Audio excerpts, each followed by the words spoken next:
hundreds of women marched from the city of El Alto to La Paz against gender violence and demanded justice for victims of sexual crimes in Bolivia.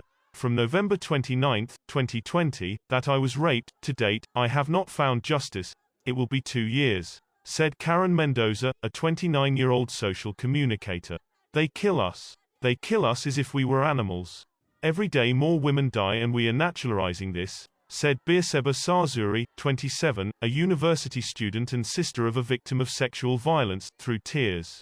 The trigger for the protest was the capture of Richard Choke Flores, a femicide who had been sentenced in 2013 to 30 years in prison without pardon, but released in 2019.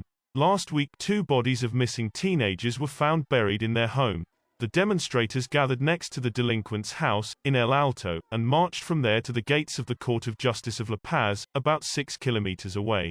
Shouting slogans against the police, judges and prosecutors, whom they branded as corrupt, those present covered the building's steps with banners and graffiti in tribute to victims of gender violence.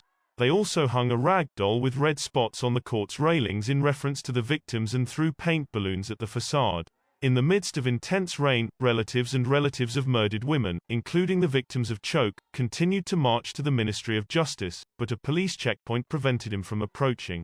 According to figures from the Economic Commission for Latin America, ECLAC, Bolivia is the country with the highest rate of femicide in South America, with 2 out of every 100,000 women victims of this crime in 2020.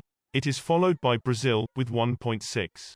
In 2021, Bolivia reported 108 femicides, just shy of the 113 registered the previous year. According to the latest available data, which comes from the 2016 Violence Prevalence Survey, 74.7% of Bolivian women who are married or in a free union have suffered some type of violence. The figure increases to 82.5% in rural areas.